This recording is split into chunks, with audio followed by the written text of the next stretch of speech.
장례식장에 울려 퍼진 건 곡소리가 아니었습니다. 조문객들의 웅성거림 사이로 낯선 기계음이 흘러나왔어요.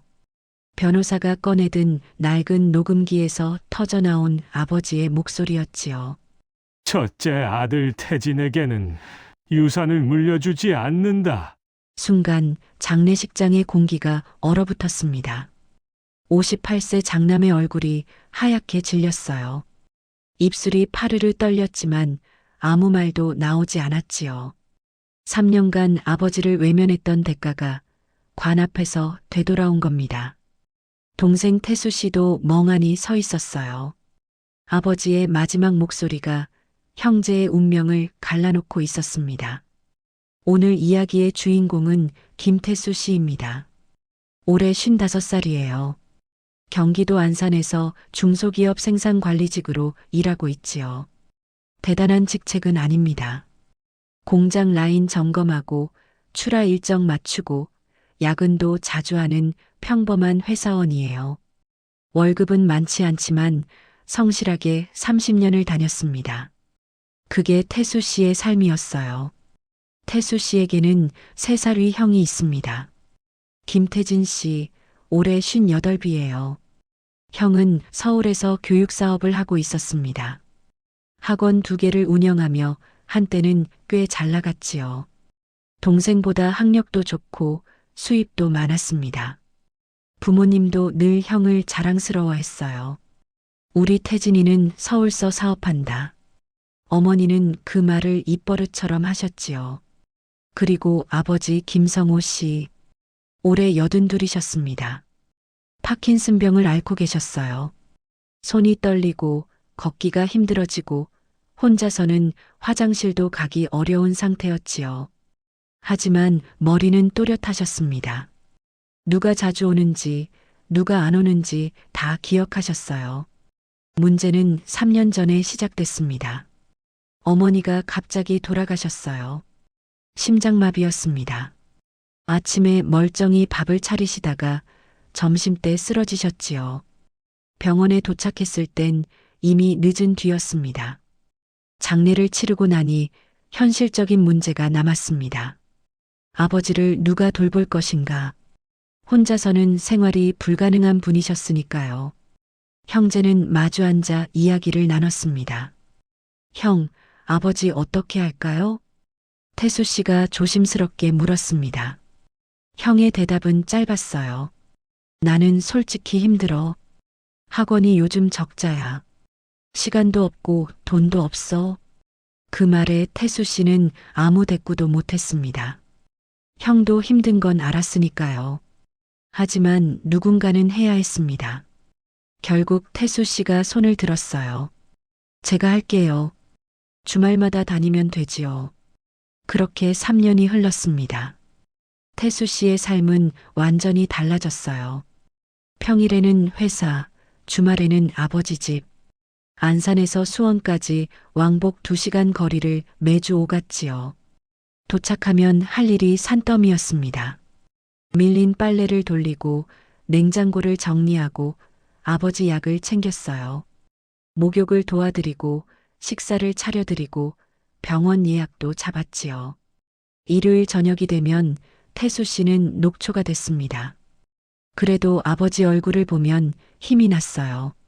태수야, 또 왔네. 고맙다. 아버지는 늘 그렇게 말씀하셨지요. 떨리는 손으로 아들 손을 꼭 잡으셨어요. 그 손길이 태수 씨에게는 버티는 이유가 됐습니다. 하지만 회사에서는 문제가 생기기 시작했어요. 김 과장, 요즘 왜 이렇게 자주 빠져요? 부장이 눈살을 찌푸렸습니다. 아버지가 편찮으셔서요. 그건 알겠는데 일은 일이잖아요. 태수 씨는 고개를 숙일 수밖에 없었습니다. 아버지 병원 갈 때마다 반차를 썼거든요. 응급 상황이 생기면 조퇴도 해야 했지요. 인사고가에 빨간불이 들어왔습니다. 승진은 물 건너갔어요. 그래도 태수 씨는 버텼습니다. 내가 아니면 누가 하겠나 그 생각뿐이었어요. 형은 한 달에 한 번 전화하는 게 전부였으니까요. 아버지 좀 어때? 네, 형. 비슷해요. 그래, 수고해라. 통화는 늘 1분을 넘기지 않았습니다. 어느 날 태수 씨가 형에게 솔직하게 말했어요. 형, 저도 이제 한계예요. 한 달에 한 번만이라도 와주세요. 형의 목소리가 차가워졌습니다. 야, 내가 한가해서 안 가는 줄 알아? 나도 먹고 살기 바쁘다고. 태수 씨는 더 이상 말을 잇지 못했습니다. 형의 사정도 이해는 했어요. 하지만 서운한 건 어쩔 수 없었지요. 아버지는 형 이야기를 잘 안 하셨습니다. 가끔 태진이는 바쁜가 보다 하고 넘기셨어요. 하지만 눈빛은 달랐습니다. 기다림과 서운함이 섞인 눈이었지요. 한 번은 아버지가 조용히 말씀하셨어요. 태수야, 형한테 뭐라 하지 마라. 그래도 형이다. 네, 아버지. 근데 가끔은 보고 싶구나. 그 한마디에 태수 씨 가슴이 먹먹해졌습니다. 아버지는 화를 내시는 분이 아니었어요. 그래서 더 안쓰러웠지요. 상황이 나빠진 건 2년 전부터였습니다. 아버지의 파킨슨병이 급격히 악화됐어요. 낙상 사고가 잦아지고 약 부작용도 심해졌지요. 요양보호사를 고용해야 했습니다. 비용은 태수 씨가 대부분 감당했어요. 형에게 분담을 요청했지만 돌아온 건 한숨뿐이었지요. 나도 지금 학원 정리해야 할 판이야. 여유가 없어. 결국 태수 씨 월급의 절반이 간병비로 나갔습니다. 아내와의 관계도 삐걱거리기 시작했어요. 여보, 우리 애들 학비는요? 당신 건강은요? 아내의 말도 틀린 게 아니었습니다. 하지만 아버지를 버릴 수는 없었어요. 태수 씨는 그렇게 3년을 버텼습니다. 몸도 마음도 지쳐갔지만 포기하지 않았어요. 아버지 곁을 지키는 것, 그게 아들로서 해야 할 일이라 믿었으니까요. 그런데 형은 달랐습니다. 형에게 아버지는 점점 짐이 되어 갔어요. 그리고 어느 날 형은 생각지도 못한 결정을 내렸습니다. 동생에게 한마디 상의도 없이요. 그날 이후 형제 사이에는 돌이킬 수 없는 금이 가기 시작했습니다. 형제의 갈등은 하루아침에 생긴 게 아니었습니다. 뿌리는 수십 년 전으로 거슬러 올라가요. 두 사람이 자라온 길이 처음부터 달랐거든요. 형 태진 씨는 어릴 때부터 공부를 잘했습니다.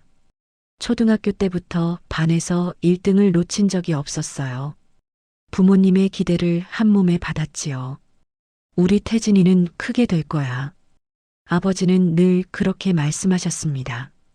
반면 태수 씨는 평범했어요. 공부보다는 손재주가 좋았지요. 고장난 라디오도 뚝딱 고치고 자전거 수리도 혼자 해냈습니다.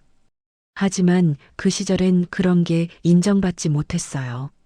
성적표가 전부였으니까요. 고등학교 때 집안 형편이 기울기 시작했습니다. 아버지가 하시던 작은 철물점 장사가 안 됐어요. 대형마트가 들어서면서 손님이 뚝 끊겼지요. 빚이 쌓이기 시작했습니다. 그래도 형의 학비만큼은 줄이지 않았어요. 태진이는 대학 가야 해.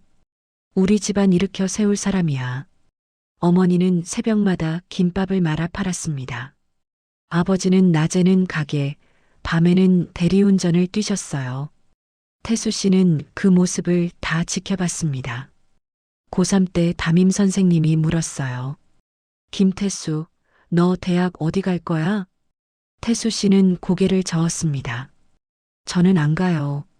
취직할 거예요. 집에 돌아와 부모님께 말씀드렸지요. 저는 괜찮아요.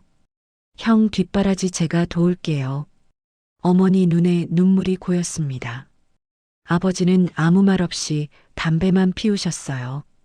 그렇게 태수 씨는 20살에 공장에 취직했습니다. 경기도 안산의 작은 전자부품 공장이었어요. 첫 월급을 받던 날 봉투를 뜯지도 않고 어머니께 드렸지요. 엄마, 이거 형 등록금에 보태세요. 형은 서울에 있는 대학에 진학했습니다. 경영학과였어요. 기숙사비, 교재비, 생활비까지 집에서 다 보냈지요. 태수 씨의 월급 절반이 형에게로 갔습니다. 형은 대학 시절 집에 잘 오지 않았어요. 명절에도 과제가 있다, 동아리 활동이 있다, 핑계를 댔지요. 가끔 오면 태수 씨를 보며 말했습니다. 야, 너도 공부 좀 하지. 평생 공장 다닐 거야? 그 말이 태수 씨 가슴에 박혔습니다. 하지만 내색하지 않았어요. 형이 잘 되면 그게 집안이 잘 되는 거라 믿었으니까요. 세월이 흘러 형은 대기업에 취직했습니다. 좋은 조건의 연봉도 높았지요. 부모님은 기뻐하셨어요. 우리 태진이 덕분에 이제 살겠다. 하지만 형의 도움은 오래가지 않았습니다. 결혼하고 나서 달라졌어요. 처갓집이 꽤 사는 집안이었거든요. 형은 그쪽 분위기에 맞춰 살기 시작했지요. 명절에 부모님 댁에 오는 횟수가 줄었습니다. 용돈도 형편이 안 된다며 끊겼어요. 아버지는 서운해 하셨지만 내색은 안 하셨습니다. 태진이도 바쁜가 보다. 그 말씀만 되풀이하셨지요. 태수 씨는 묵묵히 부모님을 챙겼습니다. 월급은 많지 않았지만 매달 용돈을 보냈어요. 명절엔 반드시 내려갔지요. 아이들 데리고 부모님 얼굴 보여드리는 게 당연하다고 생각했습니다. 35세 태수 씨도 결혼했어요. 같은 공장에서 일하던 여자분이었지요. 조용하고 성실한 분이었습니다. 신혼집은 안산의 작은 빌라였어요.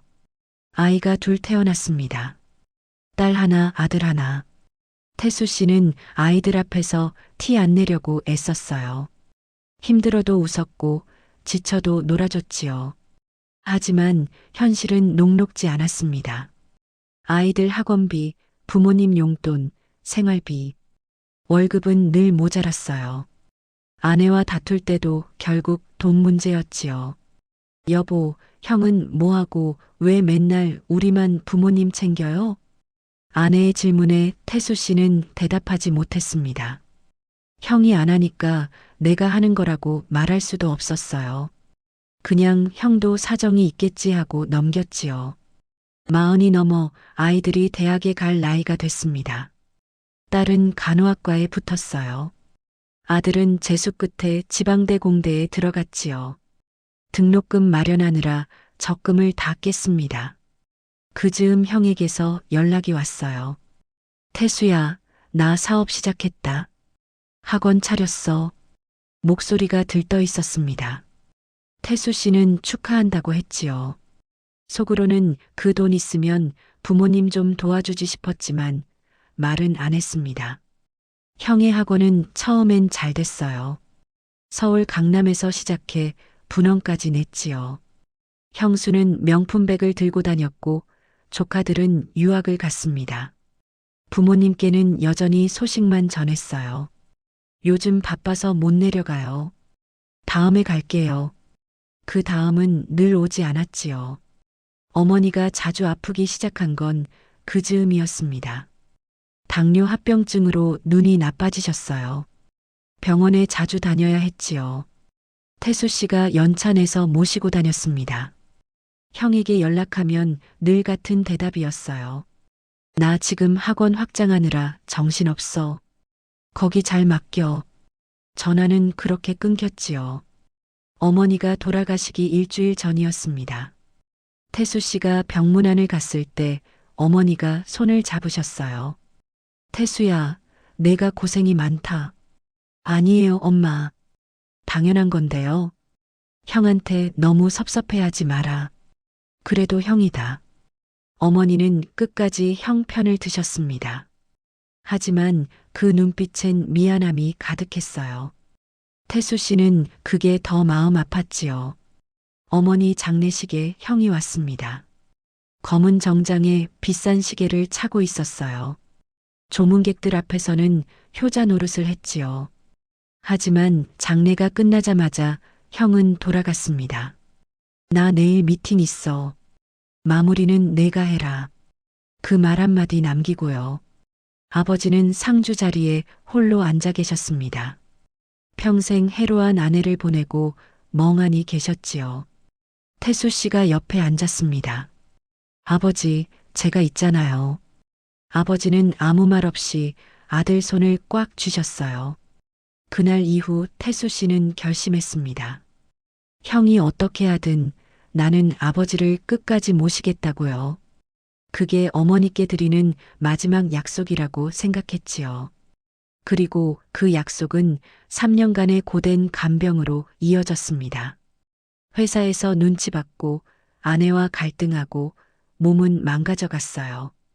그래도 태수 씨는 멈추지 않았습니다.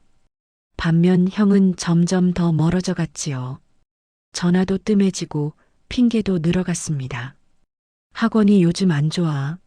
나도 힘들어. 아버지는 아들들의 차이를 다 알고 계셨습니다. 누가 오는지, 누가 안 오는지.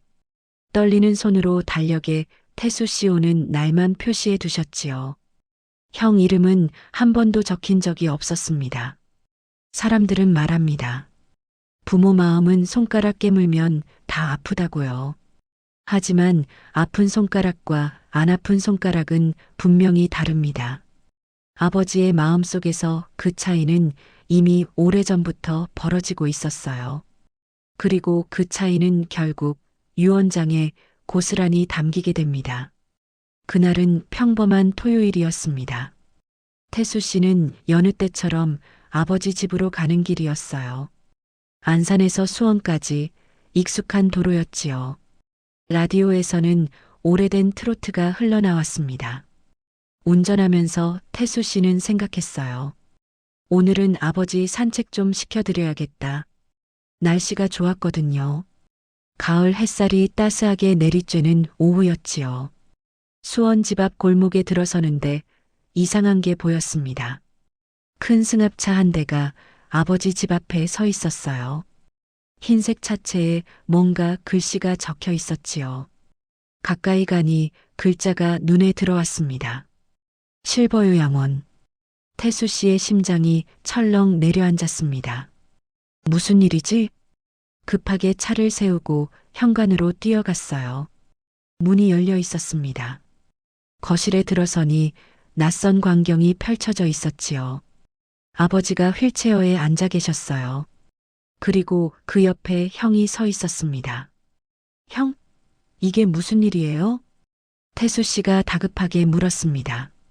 형은 돌아보며 담담하게 말했어요. 아, 왔어? 아버지 오늘 요양원에 모시기로 했어. 태수 씨는 귀를 의심했습니다. 뭐라고요? 요양원이요?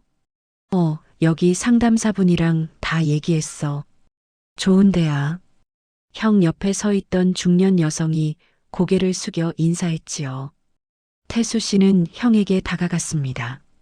형, 이거 저한테 한마디도 없었잖아요. 무슨 일이에요? 형의 표정이 굳어졌어요. 야, 흥분하지 마. 내가 다 생각이 있어서 하는 거야. 태수 씨는 주먹을 꽉 쥐었습니다. 생각이 있다고요? 아버지 의견은 들었어요? 아버지도 동의하셨어. 그치, 아버지? 형이 아버지를 쳐다봤습니다. 아버지는 휠체어에서 고개를 떨구고 계셨어요. 떨리는 입술로 겨우 말씀하셨지요. 태수야, 괜찮다. 형 말도 일리가 있어. 그 목소리엔 힘이 없었습니다. 태수 씨는 아버지 눈을 봤어요. 거기엔 체념과 서글픔이 가득했지요. 동의가 아니었습니다. 포기였어요. 아버지, 진짜 가고 싶으세요? 태수 씨가 무릎을 꿇고 아버지 손을 잡았습니다. 아버지는 대답 대신 한숨만 쉬셨어요. 그리고 창밖을 바라보셨지요. 형이 끼어들었습니다. 야, 지금 이러면 곤란해. 차도 와 있고 방도 다 잡아놨어. 형, 이건 아니에요. 이렇게 갑자기 하면 어떡해요? 갑자기? 나 한 달 전부터 알아봤어. 좋은데 겨우 자리 났다고. 태수 씨 눈이 커졌습니다. 한 달 전이요? 그럼 왜 저한테는 말 안 했어요? 형은 한숨을 쉬며 말했어요. 말하면 내가 반대할 것 뻔하잖아. 그 말에 태수 씨는 할 말을 잃었습니다. 형은 처음부터 동생을 배제하고 일을 진행한 거였어요. 상의가 아니라 통보였지요. 형, 3년 동안 아버지 돌본 거 저예요. 형은 한 달에 한 번 전화한 게 다잖아요.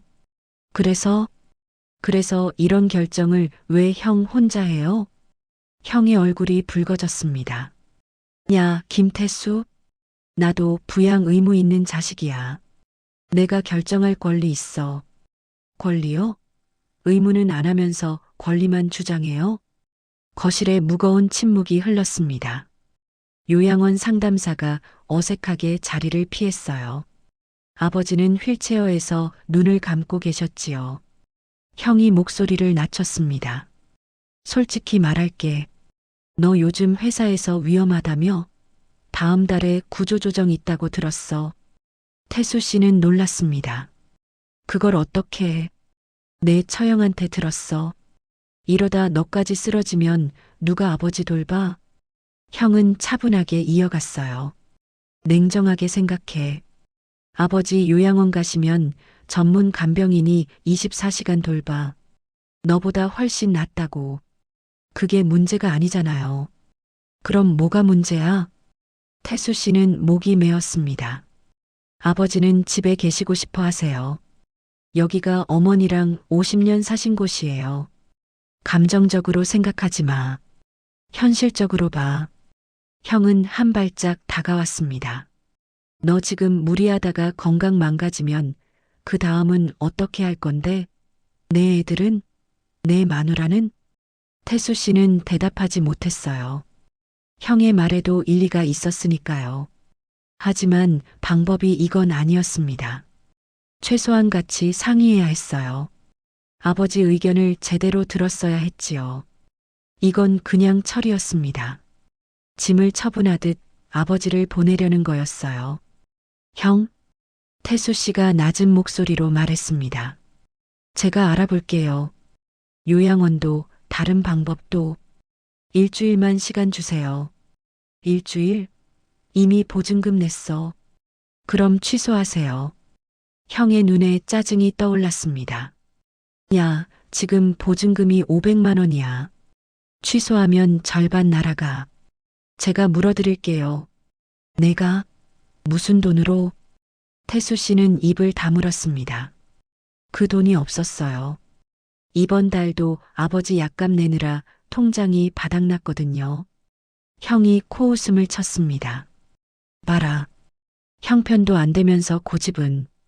형? 태수 씨가 형의 말을 끊었어요. 형은 3년간 딱 2번 왔어요. 딱 2번. 형의 표정이 굳어졌습니다. 그래서 어쩌라고? 어머니 장례식 때랑 아버지 생신 때. 그것도 1시간 있다 갔잖아요. 내가 한가해서 안 온 줄 알아? 학원 운영이 얼마나 힘든데. 태수 씨는 고개를 저었습니다. 형, 학원이 힘든 거랑 부모님 안 뵙는 거랑은 다른 문제예요. 야, 너 나한테 설교해? 설교가 아니라 사실이에요. 형의 얼굴이 벌겋게 달아올랐습니다. 좋아, 사실 말해줄까? 나도 갈 때마다 스트레스 받아. 아버지 보면 우울해. 집도 낡고 냄새도 나고. 그 말에 태수 씨는 가슴이 쿵 내려앉았습니다. 냄새도 나고. 그 말이 머릿속에서 맴돌았어요. 형, 지금 무슨 말 하는 거예요? 사실이잖아. 아버지 요실금 있으시잖아. 솔직히 힘들어. 그래서 안 온 거예요? 불편해서? 형은 대답하지 않았습니다. 그 침묵이 대답이었어요. 태수 씨의 눈에 눈물이 고였습니다. 분노보다 슬픔이 먼저 차올랐지요. 형이 아버지를 어떻게 생각하는지 이제야 알았어요. 형? 태수 씨가 떨리는 목소리로 말했습니다. 아버지가 형 기저귀 갈아주신 거 기억 안 나요? 형 학비 대느라 새벽마다 대리운전 뛰신 거 몰라요? 그건 옛날 얘기잖아. 옛날 얘기요? 태수 씨는 더 이상 참을 수 없었습니다. 형, 그 옛날 얘기 덕분에 형이 대학 가고 대기업 다니고 학원 차린 거예요. 야, 그건 내 노력이야. 노력? 그 노력 뒤에 누가 있었는데요? 형은 얼굴을 돌렸습니다. 더 이상 듣고 싶지 않다는 표정이었어요. 그때 아버지가 입을 여셨습니다. 그만해라. 낮고 힘없는 목소리였지요. 두 형제가 아버지를 바라봤습니다. 아버지는 떨리는 손으로 무릎을 짚으며 말씀하셨어요. 싸우지 마라. 다 아버지 탓이다. 태수 씨가 다가갔습니다. 아버지, 무슨 말씀이세요? 아버지 탓이 아니에요. 아니다. 내가 늙어서 이 고생이다. 아버지의 눈에서 눈물이 흘러내렸습니다. 주름진 볼을 타고 천천히 떨어졌어요. 그 모습에 태수 씨의 가슴이 찢어지는 것 같았지요. 형도 멈칫했습니다. 하지만 이내 고개를 돌리며 말했어요. 아버지, 저도 아버지 위해서 하는 거예요. 요양원이 더 좋아요. 전문가들이 돌봐드려요. 아버지는 대답 없이 창밖만 보셨습니다. 그 옆모습이 어찌나 쓸쓸해 보이던지요. 태수 씨가 형에게 말했습니다.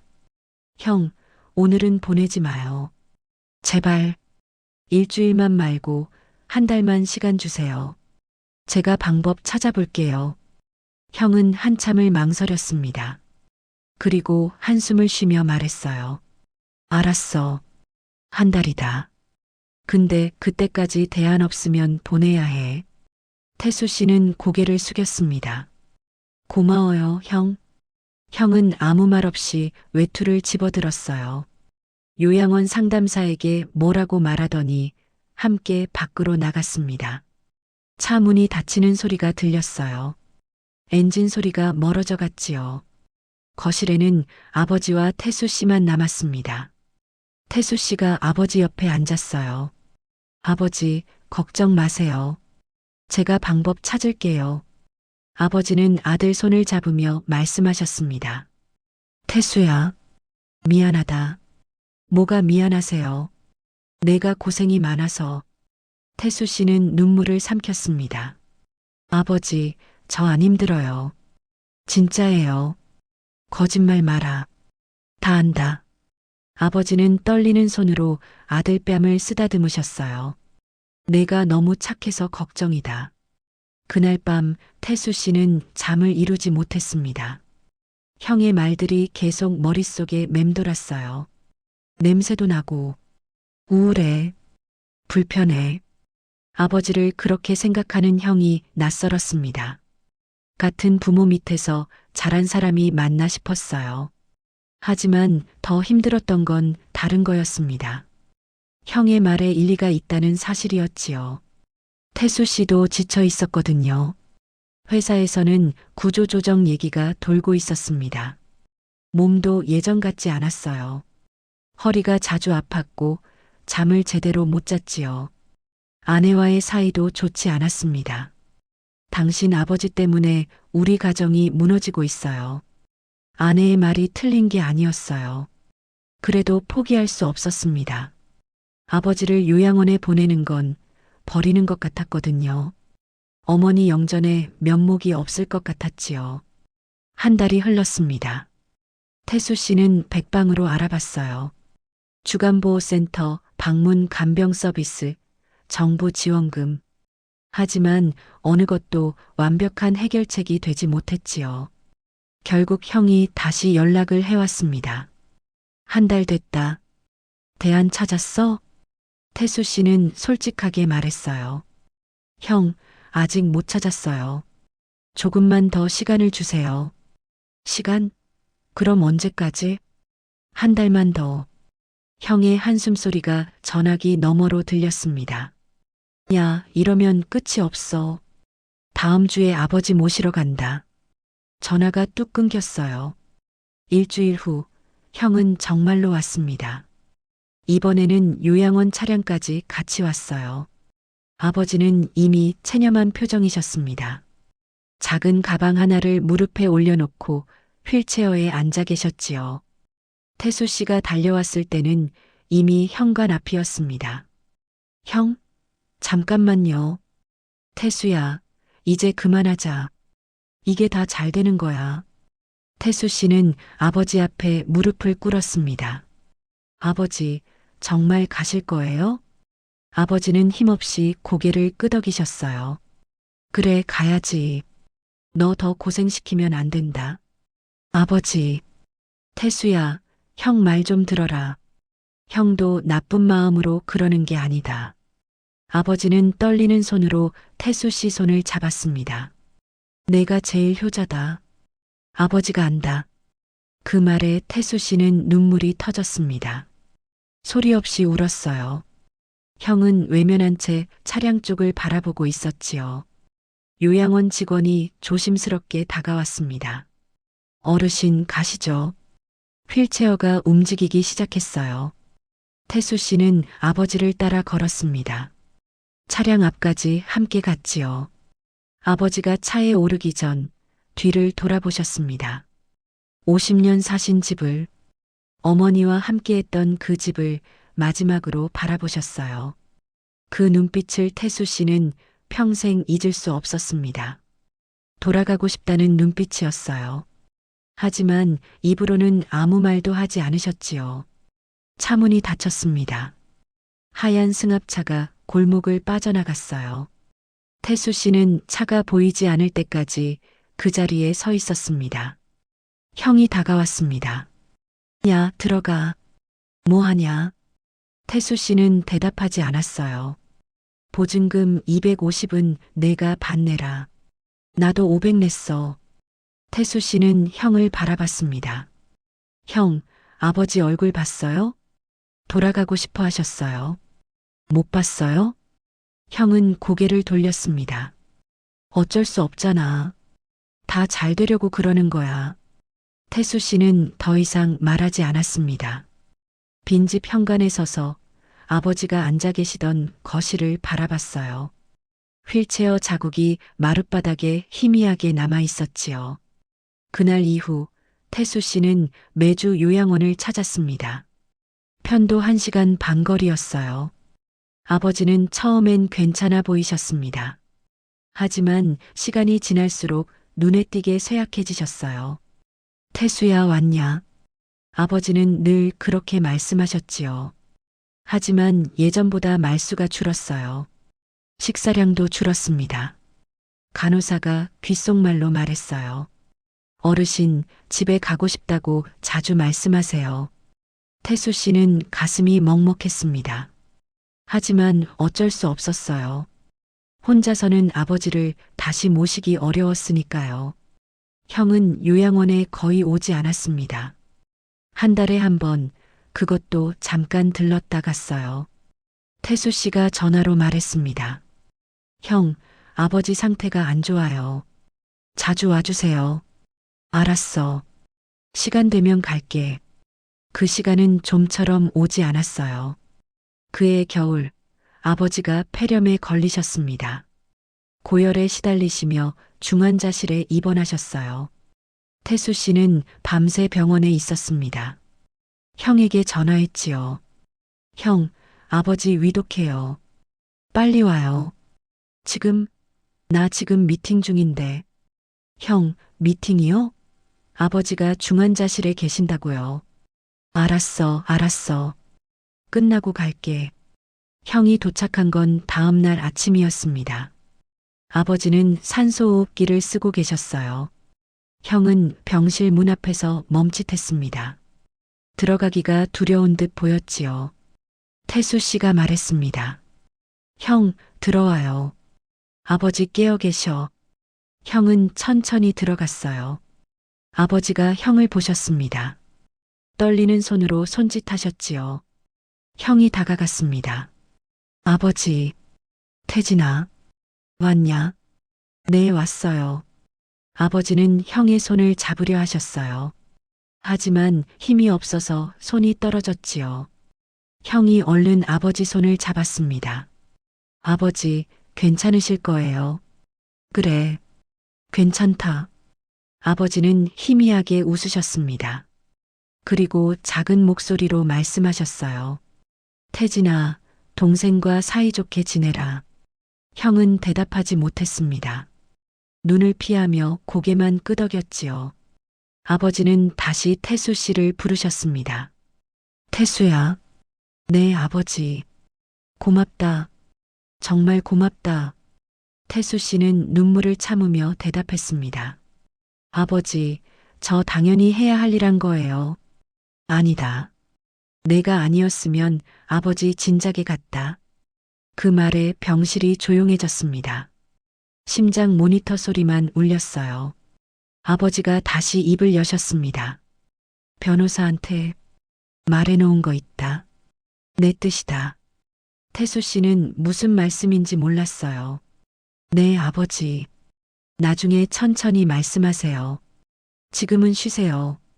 아버지는 고개를 끄덕이시고 눈을 감으셨습니다. 그게 아버지가 의식이 있는 상태에서 나눈 마지막 대화였습니다. 다음 날 새벽 아버지는 조용히 눈을 감으셨습니다. 자식들 손을 잡지 못한 채 낯선 병실에서 홀로 태수 씨는 아버지 곁에 있었습니다. 형은 그 순간에도 오지 않았어요. 내일 아침에 갈게라는 문자가 마지막이었지요. 그 내일은 너무 늦었습니다. 아버지는 새벽 4시에 떠나셨어요. 형이 도착한 건 장례식장이 차려진 후였습니다. 형은 검은 정장을 입고 왔습니다. 표정은 굳어 있었지요. 장례식장에서 형제는 마주 앉았습니다. 둘 사이에는 무거운 침묵만 흘렀어요. 조문객들이 오갔습니다. 형은 상주 노릇을 했지요. 허리 숙여 인사하고 악수하고. 하지만 태수 씨는 알았습니다. 형의 그 모습이 진심이 아니라는 걸. 의무였고 체면이었어요. 밤이 깊어지자 조문객이 줄었습니다. 형이 먼저 입을 열었어요. 야, 유산 문제 정리해야 하는데. 태수 씨는 형을 바라봤습니다. 형, 아버지 돌아가신 지 하루도 안 됐어요. 그래도 정리는 해야지. 집도 처분해야 하고. 태수 씨는 더 이상 대꾸하지 않았습니다. 피로와 슬픔이 겹쳐 말할 기운도 없었거든요. 그때 장례식장에 낯선 남자가 들어왔습니다. 검은 정장에 서류 가방을 든 중년 남성이었어요. 실례합니다. 고 김성호 씨 유가족분 맞으시지요? 태수 씨가 일어섰습니다. 네, 맞습니다. 근데 누구시죠? 저는 고인의 유언을 맡은 변호사입니다. 고인께서 사전에 준비하신 유언장이 있습니다. 형이 벌떡 일어났습니다. 유언장이요? 네, 고인께서 2년 전에 작성하셨습니다. 유가족분들께 전달하라는 지시를 받았습니다. 형제는 서로를 바라봤습니다. 무슨 내용일까? 형의 표정에 묘한 기대가 스쳤어요. 변호사가 서류를 꺼냈습니다. 그리고 조용히 읽기 시작했지요. 본 유언장은 김성호 본인의 의사에 따라 작성되었으며 형은 자신 있는 표정이었습니다. 아버지 재산의 대부분이 자신에게 올 거라 생각했겠지요. 장남이니까. 하지만 다음 문장에서 공기가 얼어붙었습니다. 첫째 아들 김태진에게는 유산을 물려주지 않는다. 형의 얼굴이 하얗게 질렸습니다. 뭐라고요? 변호사는 담담하게 이어갔습니다. 둘째 아들 김태수에게 모든 재산을 상속한다. 형이 벌떡 자리에서 일어났습니다. 이게 무슨 소리예요? 아버지가 제정신으로 쓴 거 맞아요? 변호사는 서류를 내밀었습니다. 여기 고인의 자필 서명과 영상 녹화본이 있습니다. 모두 공증 완료되었습니다. 형은 떨리는 손으로 서류를 움켜쥐었어요. 그리고 태수 씨를 노려보며 소리쳤습니다. 너 아버지 조종했지? 치매 있으셨잖아. 내가 뭘 어떻게 한 거야? 태수 씨는 고개를 저었습니다. 형, 아버지 치매 없으셨어요. 머리는 끝까지 또렷하셨다고요. 거짓말 마. 이건 분명 내가 꾸민 거야. 장례식장이 술렁거렸습니다. 남은 조문객들이 눈치를 보며 자리를 피했지요. 변호사가 조용히 말했습니다. 추가로 고인께서 남기신 음성 녹음이 있습니다. 들어보시겠습니까? 형과 태수 씨는 변호사를 바라봤습니다. 변호사가 작은 USB를 꺼냈어요. 노트북에 연결했지요. 잠시 후 아버지의 목소리가 흘러나왔습니다.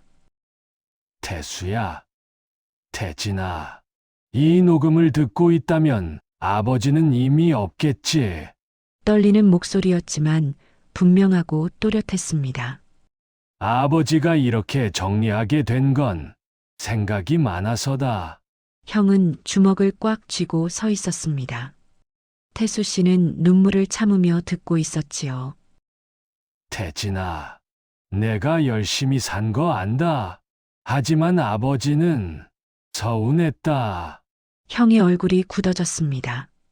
돈이 없어서 못 온 게 아니잖아. 시간이 없어서도 아니고. 아버지의 목소리가 잠시 끊겼습니다. 그리고 다시 이어졌어요. 그냥 불편했지. 늙은 아비가. 그 한마디에 장례식장이 조용해졌습니다. 태수는 달랐다. 힘들면서도 왔고 지치면서도 웃어줬다. 그게 아버지한텐 전부였어. 태수 씨의 눈에서 눈물이 흘러내렸습니다. 하지만 태진아, 너도 내 아들이다. 미워하지 마. 형제끼리 싸우지 마. 녹음이 끝났습니다. 장례식장에는 침묵만 남았습니다. 형은 고개를 떨군 채 움직이지 않았어요. 어깨가 떨리고 있었지요. 그건 분노가 아니었습니다. 울음이었어요. 태수 씨는 그런 형을 바라봤습니다. 무슨 말을 해야 할지 몰랐어요. 아버지의 마지막 목소리가 귓가에 맴돌았습니다. 형을 미워하지 마라. 그 말이 태수 씨의 가슴에 깊이 박혔습니다.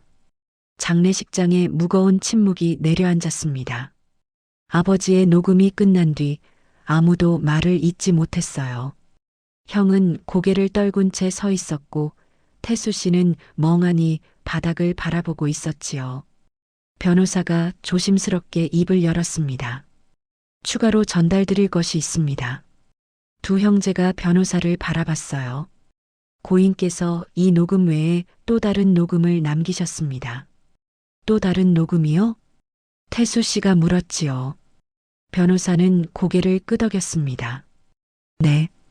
이건 돌아가시기 하루 전에 녹음하신 겁니다. 요양원에서 직접 하셨어요. 형이 고개를 들었습니다. 하루 전이요? 네.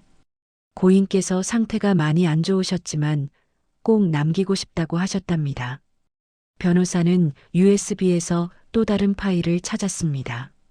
노트북 화면에 새로운 녹음 파일이 떴어요.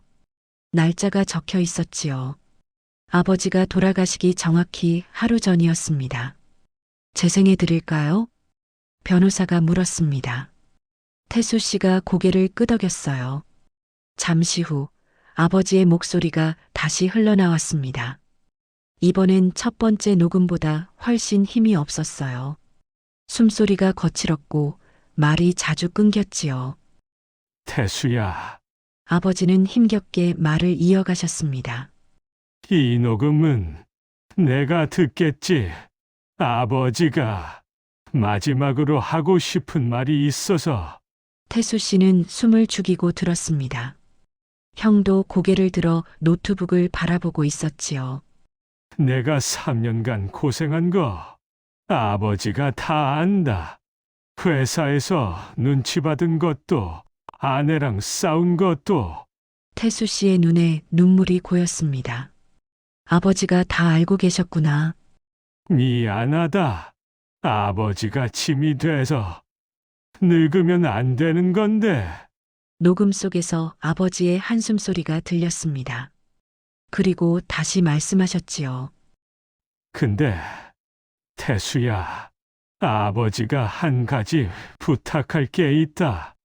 태수 씨는 숨을 멈췄습니다. 무슨 부탁일까요? 형을 미워하지 마. 그 말에 형의 어깨가 움찔했습니다. 태진이가 잘못한 것 맞다. 아버지한테 안 온 것도, 요양원 보낸 것도 다 서운했다. 아버지의 목소리가 잠시 떨렸습니다. 근데 그 애도 힘들었을 거다. 형이 천천히 고개를 들었습니다. 눈가가 붉어져 있었어요. 태진이는 어릴 때부터 기대를 많이 받았다. 공부 잘해야 하고 성공해야 하고 그 압박이 그 애한테 짐이 됐을 거다. 태수 씨는 형을 바라봤습니다. 형은 입술을 꽉 깨물고 있었어요. 아버지가 태진이한테 너무 기대만 했나 보다. 사랑한다는 말은 안 하고 잘해라, 성공해야 그 말만 했으니까. 아버지의 목소리가 흐느끼듯 떨렸습니다. 그래서 그 애가 집을 불편해하게 됐는지도 모르겠다. 아버지 탓이다. 형의 눈에서 눈물이 흘러내렸습니다. 소리 없이 뺨을 타고 떨어졌지요. 태수야, 형을 용서해라. 형도 아버지 아들이다. 그것만은 변하지 않는다. 녹음이 잠시 멈췄습니다. 거친 숨소리만 들렸어요. 아버지가 힘겹게 숨을 고르고 계신 게 느껴졌지요. 그리고 태진아, 형이 움찔했습니다. 아버지가 자신을 부르셨거든요. 내가 이 녹음을 듣고 있다면 아버지가 미안하다. 형의 입술이 떨렸습니다.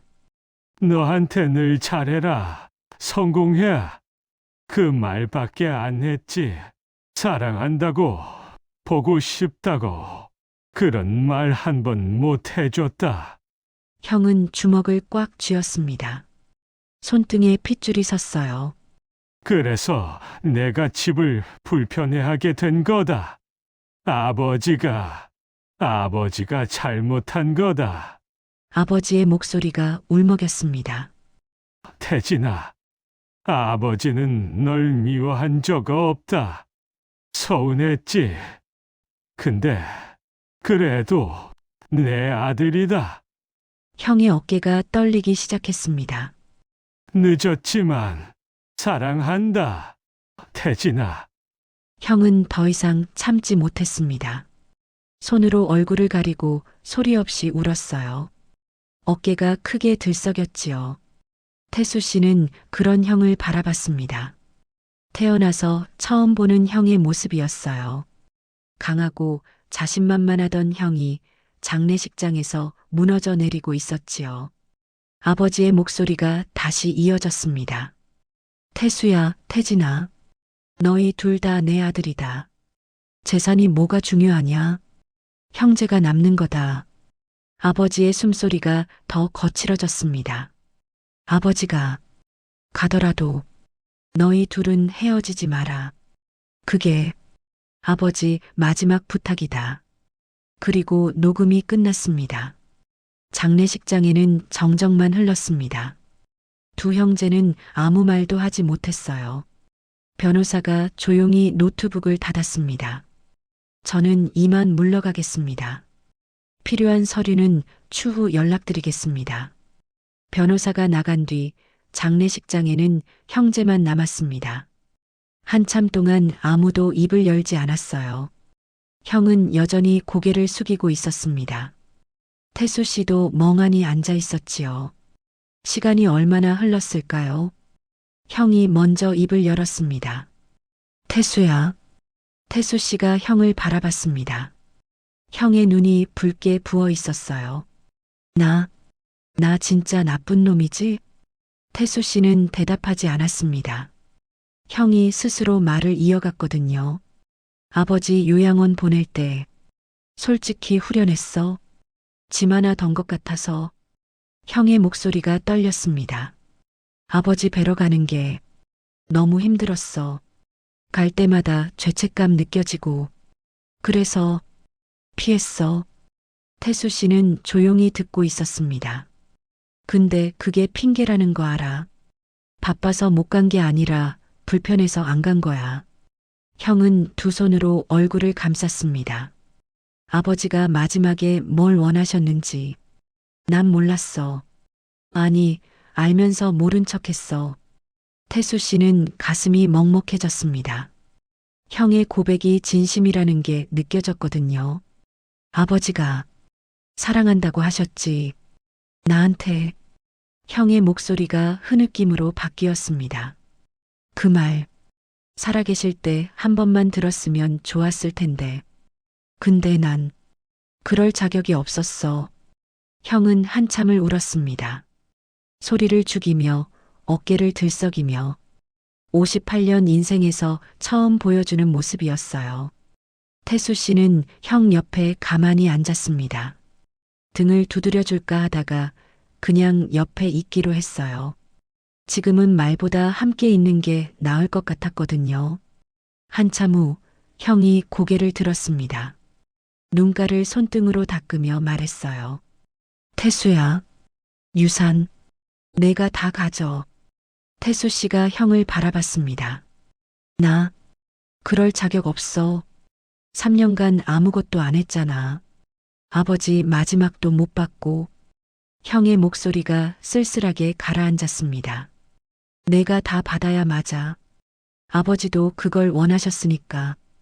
태수 씨는 고개를 저었습니다. 형, 아버지가 원하신 건 그게 아니에요. 뭐? 아버지는 우리가 싸우지 않길 원하셨어요. 유산 때문에 갈라지지 않길 바라셨어요. 형이 태수 씨를 바라봤습니다. 아버지 녹음 들었잖아요. 재산이 뭐가 중요하냐, 형제가 남는 거다. 그렇게 말씀하셨어요.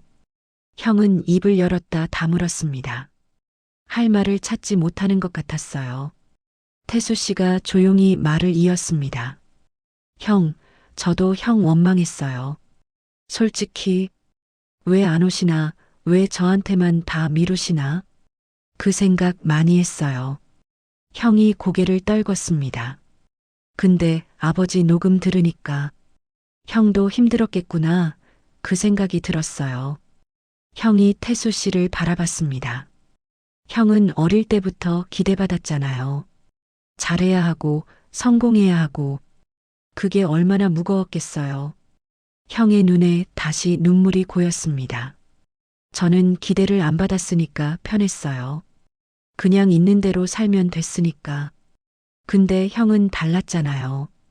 태수 씨의 목소리도 떨리기 시작했습니다. 형이 집을 피한 것도 이해해요. 오면 또 뭔가 해야 할 것 같고 부담스러웠을 거잖아요. 형은 아무 말도 하지 못했습니다. 그냥 동생 얼굴을 바라보기만 했어요. 형, 저 원망 안 해요. 진짜로. 태수 씨가 형의 손을 잡았습니다. 아버지도 형 원망 안 하셨어요. 마지막까지 형 걱정하셨어요. 사랑한다고 하셨잖아요. 형의 얼굴이 일그러졌습니다. 참았던 울음이 다시 터져 나왔어요. 나 진짜 후회돼. 왜 그때 한 번만 더 안 갔을까? 왜 전화 한 통 더 안 했을까? 형은 두 손으로 머리를 감쌌습니다. 아버지가 요양원에서 나 기다렸을 텐데. 매일 문 쪽 쳐다보셨을 텐데. 태수 씨도 눈물이 났습니다. 형의 후회가 진심이라는 게 느껴졌거든요. 형, 늦지 않았어요. 형이 고개를 들었습니다. 아버지가 뭘 원하셨는지 알잖아요. 우리가 화해하는 거요. 태수 씨가 형의 손을 꽉 잡았습니다. 지금이라도 하면 돼요.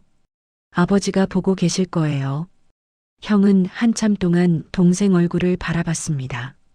그리고 천천히 고개를 끄덕였어요. 태수야, 미안하다. 형의 목소리가 갈라졌습니다. 3년간 너 혼자 고생하게 해서 아버지 요양원 보낼 때도 내 말 안 듣고 다 미안하다. 태수 씨는 고개를 저었습니다. 형, 됐어요. 이제 됐어요. 두 형제는 장례식장 한복판에서 서로를 마주 봤습니다. 쌓였던 원망과 서운함이 조금씩 녹아내리고 있었어요.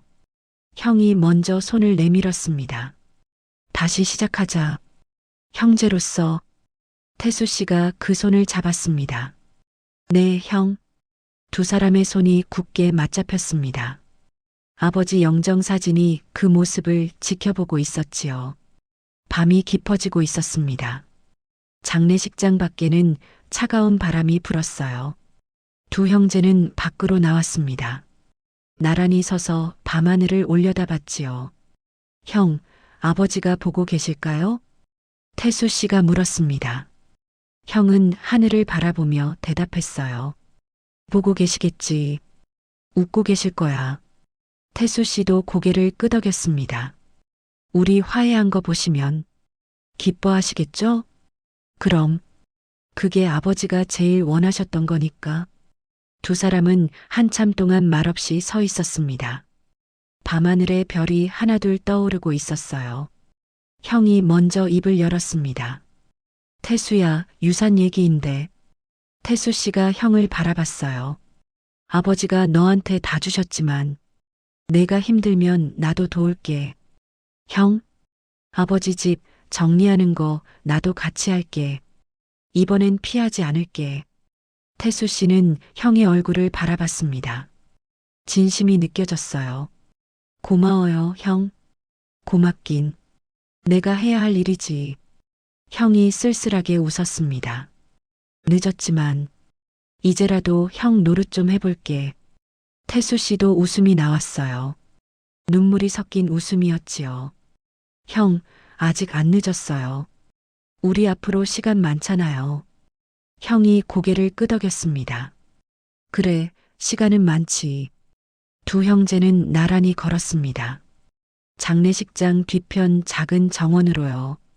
벤치에 앉아 이야기를 나눴어요. 오랜만에 하는 진짜 대화였지요. 형, 학원은 어때요? 태수 씨가 물었습니다. 형이 한숨을 쉬었어요. 솔직히 말할게. 거의 망했어. 예. 코로나 때 학생 다 빠졌고 온라인으로 바꿨는데 적응 못했어. 지금 빚만 남았어. 태수 씨는 놀랐습니다. 형이 그렇게 힘든 줄 몰랐거든요. 왜 말 안 했어요? 말하면 뭐해? 내가 해결해야지. 그래도 형제잖아요. 힘들면 말해야죠. 형이 쓰게 웃었습니다. 나도 너한테 말 안 하면서 너한테는 아버지 다 맡겼지. 웃기지? 태수 씨는 아무 말도 하지 않았습니다. 형이 스스로 깨닫고 있다는 게 느껴졌거든요. 앞으로는 다를게. 힘들면 말할게. 너도 힘들면 말하고. 형이 태수 씨를 바라봤습니다. 그게 형제잖아. 태수 씨가 고개를 끄덕였어요. 네, 형. 그게 형제죠. 두 사람은 한동안 벤치에 앉아 있었습니다. 차가운 바람이 불었지만 마음은 따뜻해지고 있었어요. 형, 아버지 집 정리할 때요. 태수 씨가 말했습니다. 어머니 물건도 같이 정리해요. 아직 그대로 있거든요. 형이 고개를 끄덕였어요. 그래, 같이 하자. 어머니 사진첩도 있어요. 형 어릴 때 사진도 많고요. 형의 표정이 부드러워졌습니다. 그래, 보고 싶다. 다음에 같이 봐요. 형 장가가기 전 사진도 있어요. 웃기게 생겼던데. 태수 씨가 장난스럽게 말했어요. 형이 피식 웃었습니다. 야, 너도 별로였어. 두 형제가 함께 웃었습니다. 오랜만에 듣는 형의 웃음소리였어요. 그 웃음이 장례식장의 무거운 공기를 조금은 가볍게 만들어줬습니다. 밤이 깊어지고 동이 트기 시작했어요. 장례 3일째 아침이었지요. 두 형제는 나란히 영정 앞에 섰습니다. 마지막 인사를 올릴 시간이었어요. 형이 먼저 절을 했습니다. 일어나면서 영정 사진을 바라보며 말했지요. 아버지, 늦어서 죄송해요. 이제야 정신 차렸어요. 목소리가 떨렸지만 끝까지 말했습니다. 동생이랑 잘 지낼게요. 약속할게요. 형이 물러나고 태수 씨가 앞으로 나왔습니다. 저를 올리고 영정 사진을 바라봤어요. 아버지, 저 약속 지킬게요. 형이랑 싸우지 않을게요. 태수 씨의 눈에 눈물이 맺혔습니다. 아버지가 원하신 거 제가 꼭 지킬게요. 영정 속 아버지는 온화하게 웃고 계셨어요. 2년 전 찍은 사진이었지요. 아직 건강하셨을 때 태수 씨가 찍어드린 사진이었습니다. 그 미소가 두 아들에게 말하는 것 같았어요. 됐다. 이제 됐다. 장례가 끝났습니다. 아버지는 어머니 곁에 묻히셨어요. 봉분 앞에 두 형제가 나란히 섰습니다. 아버지, 어머니, 편히 쉬세요. 태수 씨가 말했어요. 형도 고개를 숙였지요. 나중에 또 올게요. 같이요. 형이 태수 씨를 바라봤습니다. 명절마다 오자. 같이. 태수 씨가 고개를 끄덕였어요. 그래요, 형. 같이 와요. 두 형제는 묘지를 떠났습니다. 나란히 걸으며 산을 내려왔어요. 형, 오늘 뭐해요? 태수 씨가 물었습니다. 글쎄, 특별한 거 없는데. 그럼 밥 같이 먹어요. 오랜만에요. 형이 잠시 망설였습니다. 그리고 고개를 끄덕였어요. 그래, 같이 먹자. 두 형제는 산 아래 작은 식당으로 향했습니다. 된장찌개를 시켜 마주 앉아 먹었어요. 형, 이거 어머니가 해주시던 맛이랑 비슷하네요. 태수 씨가 말했어요. 형이 고개를 끄덕였지요. 그러네. 오랜만에 먹으니까. 그립다. 두 사람은 조용히 밥을 먹었습니다. 창밖으로 햇살이 들어오고 있었어요. 아버지가 원하셨던 풍경, 두 아들이 함께 밥을 먹는 모습, 그게 지금 이 자리에 있었습니다. 늦었지만 마침내 장례가 끝나고 일주일이 지났습니다. 태수 씨는 아버지 집에 홀로 앉아 있었어요. 텅 빈 거실에 햇살이 들어오고 있었지요. 휠체어가 놓여 있던 자리, 아버지가 앉아 창밖을 바라보시던 그 자리, 이제는 아무것도 없었습니다. 태수 씨는 손에 들린 서류를 바라봤어요. 유언장 사본이었지요. 둘째 아들 김태수에게 모든 재산을 상속한다. 아버지의 전 재산, 수원의 이 집과 작은 토지, 그리고 예금 통장, 모두 합치면 3억 원쯤 되었습니다. 큰 돈이었어요. 태수 씨 월급으로는 평생 모아도 힘든 금액이었지요.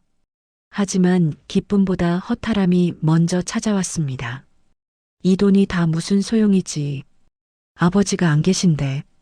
이 집에서 함께한 시간을 되돌릴 수 없는데. 태수 씨는 한숨을 쉬며 거실을 둘러봤어요. 벽에 걸린 가족 사진이 눈에 들어왔지요. 20년 전 사진이었습니다. 아버지, 어머니, 형, 그리고 태수 씨. 네 식구가 함께 웃고 있었어요. 그때는 모두 건강했지요. 형도 자주 집에 왔었고요. 가족이 뭔가 문제없이 돌아가던 시절이었습니다. 언제부터 이렇게 됐을까? 태수 씨는 사진 속 형의 얼굴을 바라봤어요. 젊은 형은 환하게 웃고 있었지요. 지금의 지친 표정과는 달랐습니다. 그때 현관문이 열렸어요. 태수야. 형이었습니다. 형 오늘 온다고 했었나요? 아니, 그냥 왔어. 형은 거실로 들어와 주위를 둘러봤어요. 태수 씨처럼 벽에 가족 사진을 바라봤지요. 이 사진, 기억나네. 네. 아버지 환갑 때 찍은 거예요. 그때 내가 선물 뭐 사왔더라. 시계였나? 양복이었어요. 아버지가 그거 입고 사진 찍으셨잖아요. 형이 고개를 끄덕였습니다. 맞다. 양복. 아버지가 좋아하셨지. 두 사람은 한동안 사진을 바라봤어요. 형이 먼저 입을 열었습니다. 태수야, 나 할 말이 있어서 왔어. 태수 씨가 형을 바라봤어요. 유산 문제야. 태수 씨의 표정이 굳어졌습니다.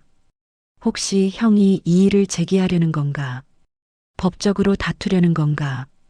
그런 생각이 스쳤어요. 하지만 형의 말은 예상과 달랐습니다. 너한테 미안해서 왔어. 미안하다고요? 유산 받으면 내가 부담될 것 같아서. 태수 씨는 의아했어요. 무슨 부담이요? 나한테 미안해할 것 같아서. 형이라고 나눠줘야 하나 그런 생각할 것 같아서. 형이 태수 씨를 똑바로 바라봤습니다. 그러지 마.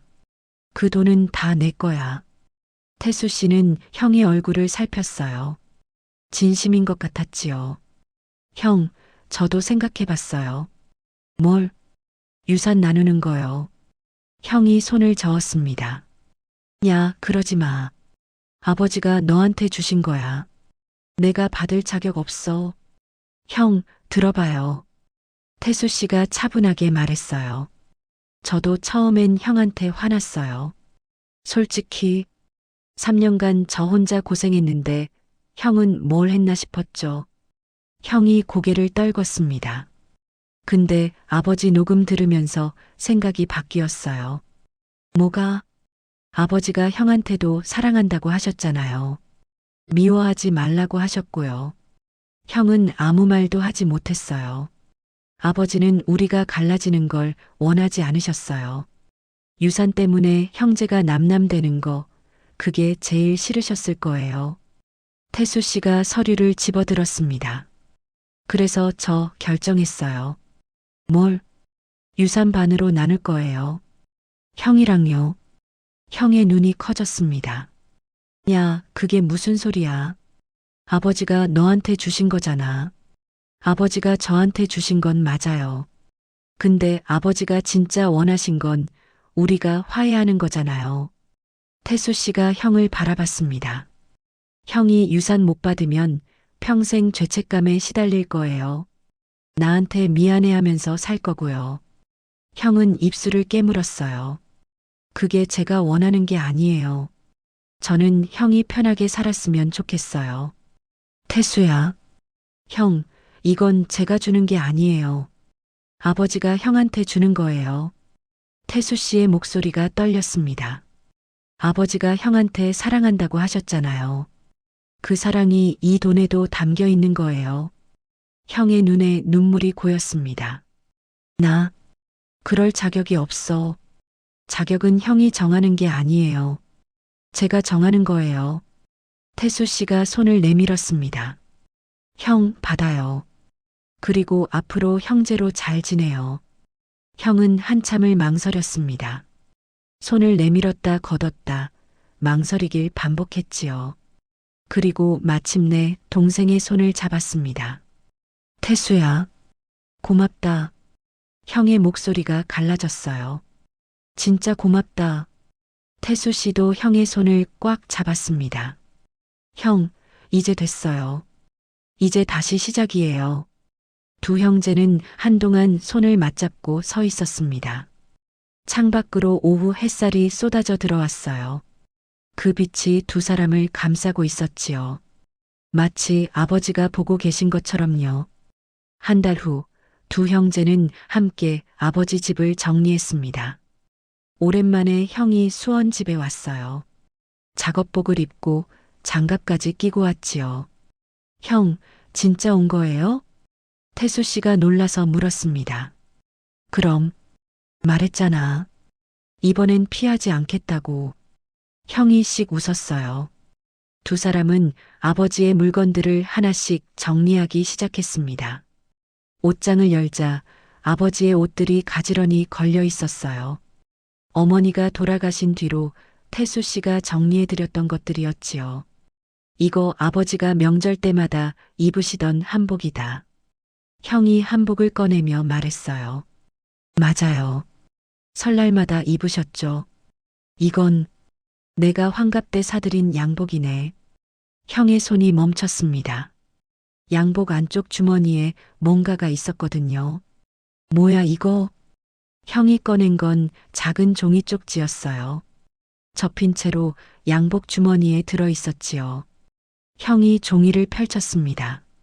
태진이가 사준 양복. 2008년 환갑 선물. 아버지의 글씨였어요. 형의 손이 떨렸습니다. 아버지가 이걸 적어 놓으셨네. 태수 씨가 다가와서 종이를 봤어요. 형, 아버지가 형 선물 소중하게 생각하셨던 거예요. 형은 대답하지 못했습니다. 종이를 들고 한참을 바라봤어요. 나는 이 양복 사드린 거 까먹고 있었는데. 형의 목소리가 떨렸습니다. 아버지는 기억하고 계셨네. 주머니에까지 적어 놓으시고. 태수 씨가 형의 어깨를 두드렸어요. 형, 아버지가 형 사랑하셨어요. 진짜로요. 형은 고개를 끄덕이며 눈물을 삼켰습니다. 두 사람은 계속 정리를 이어갔어요. 서랍장, 책상, 찬장. 아버지와 어머니의 삶이 담긴 물건들이 나왔지요.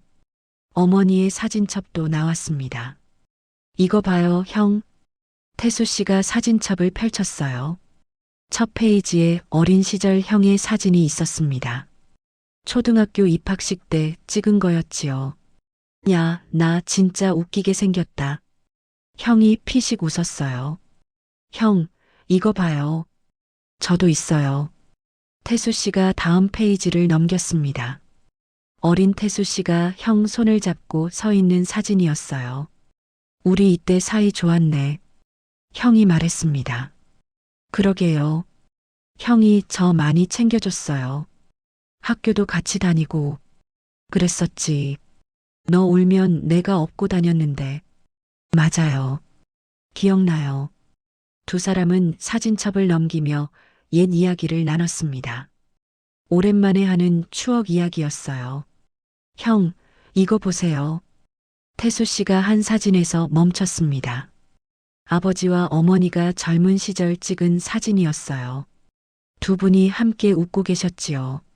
와, 아버지 젊으셨을 때 멋있으셨네. 형이 감탄했어요. 어머니도 예쁘셨고요. 그러게. 이때 두 분이 얼마나 행복하셨을까. 태수 씨가 고개를 끄덕였습니다. 형, 이 사진 액자에 넣어서 형 가져가요. 네. 형 집에도 부모님 사진 있어야죠. 형이 잠시 망설이다가 고개를 끄덕였어요. 그래. 고맙다. 정리가 거의 끝나갈 무렵 태수 씨가 아버지 책상 서랍에서 뭔가를 발견했습니다. 형, 이거 봐요. 낡은 봉투였어요. 겉에 아들들에게라고 적혀 있었지요. 뭐야 이거? 형이 다가왔습니다. 태수 씨가 봉투를 열었어요. 안에 편지가 들어 있었습니다. 아버지의 손글씨였어요. 떨리는 글씨체로 빼곡히 적혀 있었지요. 형, 같이 읽어요. 두 형제는 나란히 앉아 편지를 읽기 시작했습니다. 태진아, 태수야. 이 편지를 너희가 읽을 때쯤이면 아버지는 없겠지. 그래서 미리 적어둔다.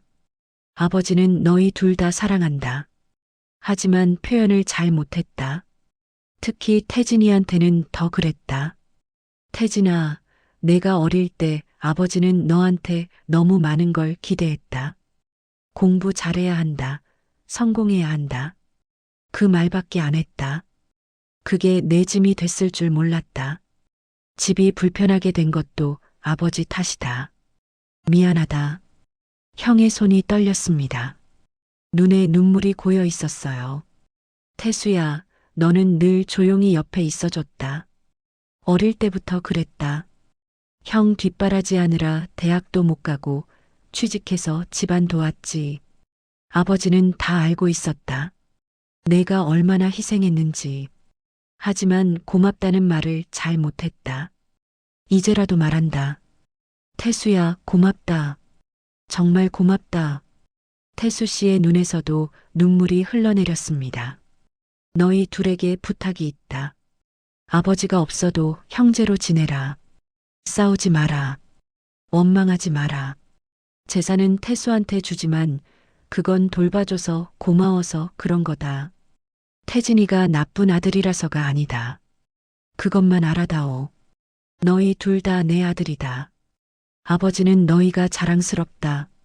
태어나서 너희 아버지로 살아서 행복했다.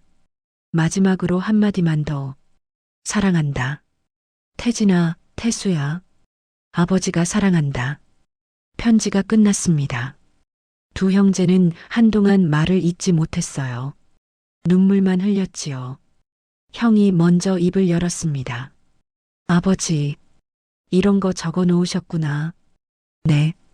저도 몰랐어요. 언제 쓰신 거지? 태수 씨가 봉투를 다시 봤어요. 날짜가 적혀 있었습니다. 요양원 가시기 일주일 전이에요. 형의 얼굴이 일그러졌습니다. 그때 아버지가 이런 생각하고 계셨구나. 네. 미리 준비하셨나 봐요. 형이 편지를 들고 한참을 바라봤습니다. 나 이거 가져가도 되나? 태수 씨가 고개를 끄덕였어요. 그럼요. 형 거예요. 아니, 복사해서 너도 가져. 그래요. 그렇게 해요. 두 형제는 편지를 사진으로 찍어 각자 저장했습니다. 정리가 모두 끝났습니다. 빈집 거실에 두 형제가 나란히 섰어요. 형, 이 집 어떻게 할까요? 태수 씨가 물었습니다. 팔아야겠지. 유지비도 나오고. 그렇죠. 형이 주위를 둘러봤어요. 근데 아쉽다.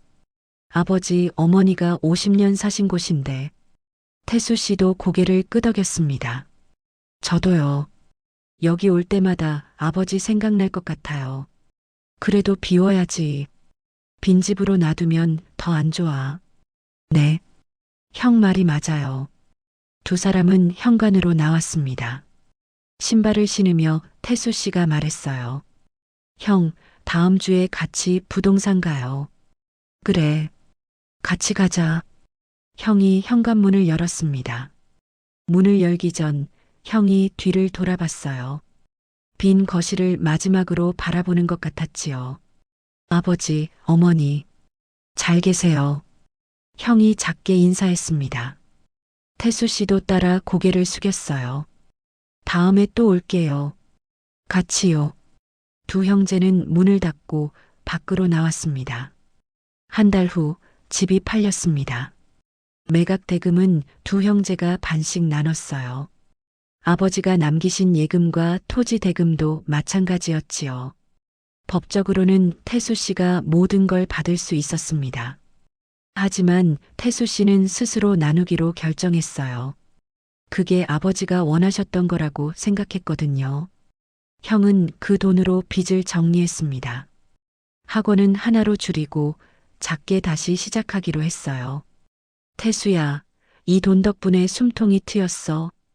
형이 전화로 말했습니다. 형, 다행이에요. 이제 무리하지 마세요. 그래. 천천히 할게. 이제 욕심 안 부릴 거야. 그래요, 형. 힘들면 말해요. 제가 도울게요. 전화 너머로 형의 웃음소리가 들렸어요. 야, 언제 너한테 도움받게 됐냐? 형이 더 챙겨야지. 이제라도 하세요. 태수 씨도 웃었습니다. 그해 추석, 두 형제는 함께 부모님 산소에 갔습니다. 처음으로 함께 성묘를 했어요. 각자 가족을 데리고 왔지요. 아버지, 어머니, 명절이에요. 태수 씨가 술잔을 올렸습니다. 저희 둘 다 왔어요. 같이요. 형도 옆에 서서 절을 했어요. 아버지, 약속 지켰어요. 동생이랑 사이좋게 지내고 있어요. 형의 목소리가 떨렸습니다. 앞으로도 그럴게요. 보고 계시죠? 봉분 위로 가을바람이 불었습니다. 나뭇잎이 살랑거렸지요. 마치 아버지가 대답하시는 것 같았어요. 그래, 잘하고 있다. 산을 내려오며 두 가족은 함께 걸었습니다. 형의 아들이 태수 씨의 딸에게 말했어요. 누나, 우리 이제 자주 보자. 그래, 명절마다 보자. 아이들이 앞서 뛰어갔습니다. 형이 태수 씨에게 말했어요. 야, 저것 봐라. 애들은 금방 친해지네. 그러게요. 우리도 저랬었는데.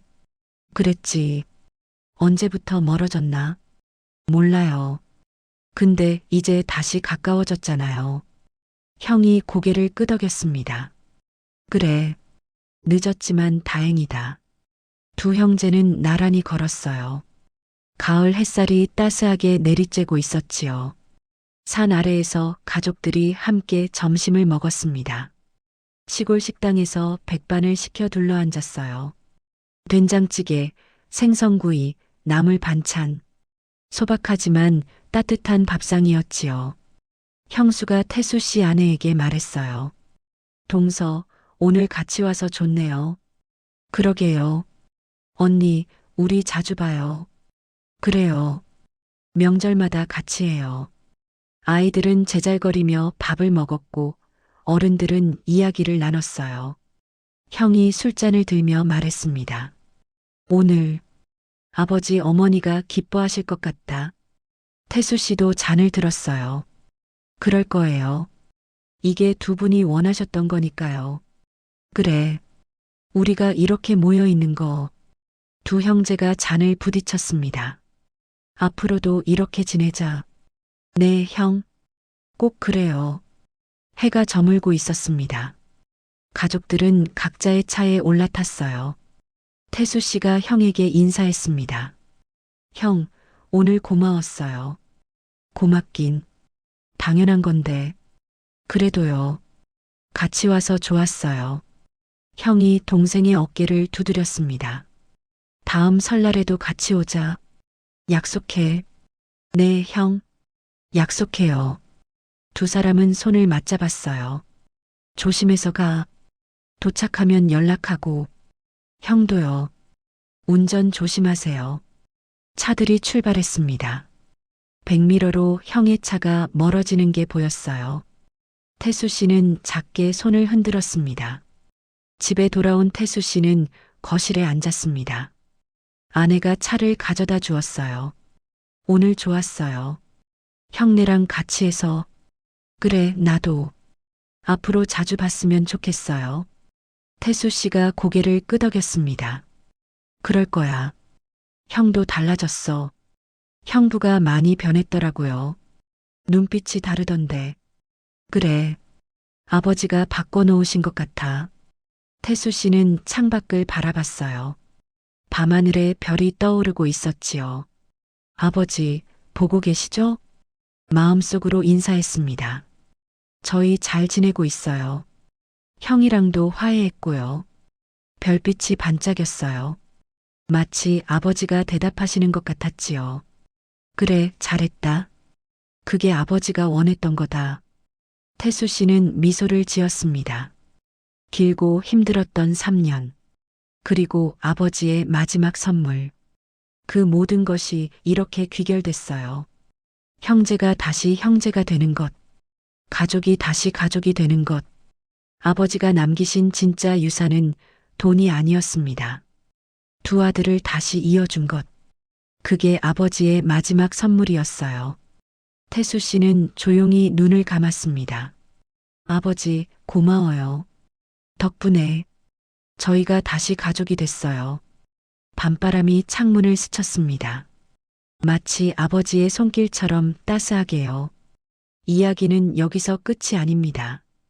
두 형제의 새로운 시작. 아버지가 원하셨던 그 시작. 그건 이제부터입니다. 늦었지만 아직 늦지 않았어요. 형제가 다시 손을 잡은 그 순간부터 모든 게 다시 시작된 거니까요.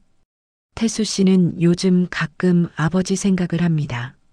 출근길 라디오에서 트로트가 나올 때 문득 떠오르신다고 해요.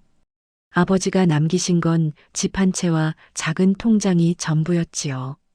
하지만 진짜 유산은 따로 있었습니다. 형과 다시 형제가 된 것, 그게 아버지의 마지막 선물이었어요. 돌보는 일은 희생이 아니었습니다. 끝까지 곁에 있었다는 것, 그 자체가 사랑이었지요. 부모를 버리면 결국 스스로도 무언가를 잃게 됩니다. 태수 씨는 이제 압니다. 가족은 늦었다고 끝나는 게 아니라 다시 시작하면 된다는 거요. 지금까지 이야기 재미있으셨나요? 재미있으셨다면 좋아요와 구독 꼭 부탁드립니다. 그럼 다음에 또 감동적인 이야기로 다시 찾아뵐게요.